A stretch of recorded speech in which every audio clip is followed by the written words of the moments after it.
Hello, my dear Taurus friends. This is Maxine Taylor, and I have your July forecast right here.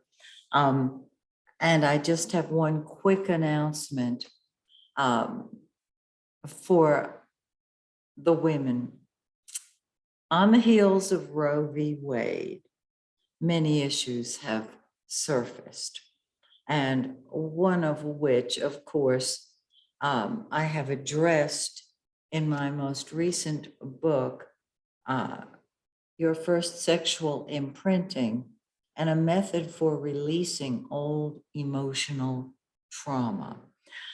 This goes beyond astrology. The chart tells you what your programming is, and my Take Back Your Life series of books um, help you release it.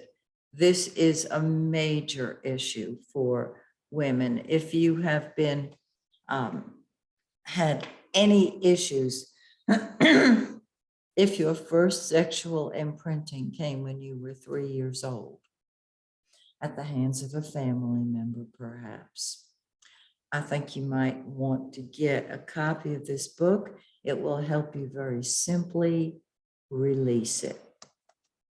Okay. Now, on to the stars. Look at this gorgeous forecast. Oh my goodness. Okay, first of all, let's start with Mars, the red planet. Wherever Mars is in your chart, that's what you throw yourself into. That's what is number one to you. That is what you fight with and fight for. And it's been in your 12th house of the subconscious mind, the 12th house of behind the scenes activities. And so there is stuffed emotion, stuffed anger. Don't you worry about a thing, because on the 15th of the month, Mars crosses your ascendant and moves into your first house. And look out, world. All that suppressed energy is unleashed, and you're doing what you want, when you want, how you want, because you want. I think that's something to celebrate. I really, really do. When emotion is stuffed, when anger is stuffed, it manifests as depression or mild depression, sadness, just kind of, that kind of thing. Don't even bother me. I need to be alone. So you do need to be alone. There's no question about it. And on the 15th, you hit the ground running, and your mantra is my way or the highway. Brava and bravo to you. Now, Jupiter, the turquoise planet, is the greater benefic. It's blessings, it's God's law. And it has been in your 12th house, blessing you, giving you insights, perhaps. I mean, this is just gorgeous.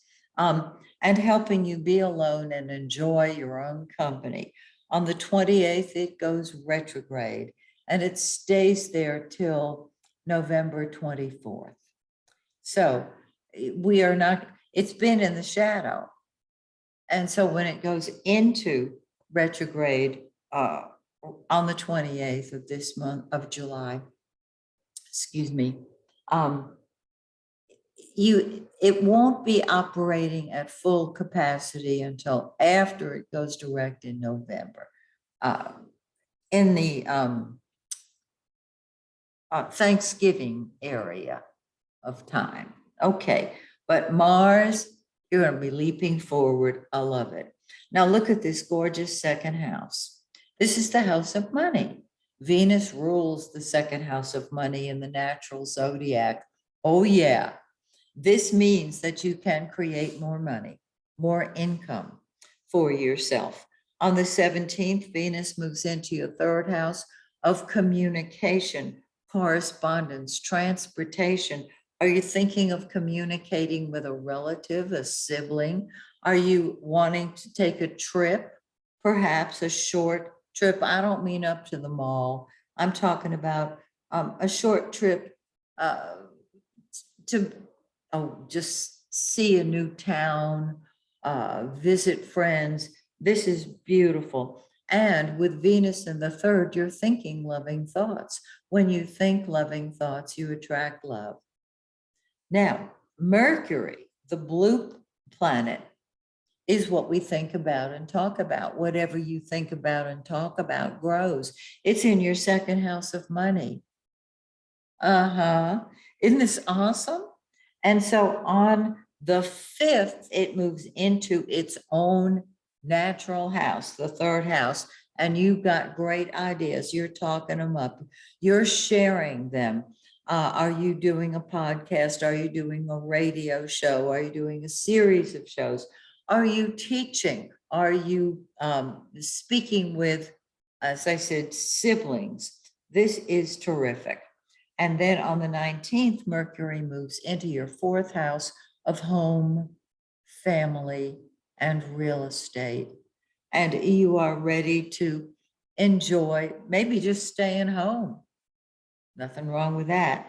It's a great time to feng shui. It's a great time to think about what you want to do to the house. And of course, Venus gives you great ideas, but stops in the third. However, the sun, the giver of life, the yellow planet, is in your third house of communication, correspondence, and transportation. You are expressing yourself beautifully. Go for it. And then on the 22nd, the sun moves into your 4th house and sheds its healing light on home and family and all real estate matters. So isn't that terrific? Okay, the full moon is on the 13th in 21 Capricorn. Find that in your birth chart, because combine it with this beautiful placement in your solar chart, and you have the entire picture. Wherever the full moon is, that's where things come to a head. Are you thinking of travel? This is long distance travel. You're seeing concepts, not ideas. You may get a flash of inspiration that just lifts you up. Stand back and see the big picture. 2 weeks later, we're in the dark of the moon. And on the 28th of the month, the same day that Jupiter goes retrograde, we have a new moon. And this is when the energy starts moving forward. It's in your 4th house of home, family, and real estate. It's in 5 degrees of Leo, 39 minutes. Find this in your birth chart, and you have the entire picture. So, don't you love this? I love the Mars in the first. I love the Venus and Mercury in the second. And I love, I love the fact that Venus and Mercury are going to be in the third at the same time. And the sun, the giver of life, lighting up your home and family situation, and the new moon augmenting that. Lovely. So, I hope you have a marvelous July. Join me in August, when once again, I will go over your forecast. I'm going to be continuing my full moon ceremonies, my virtual ceremonies online. So I hope that if you haven't been, you will. I usually send out an announcement a day or so beforehand. So you'll want to be on my mailing list. And so till we meet again, may the stars shine brightly on you and yours. Bye for now.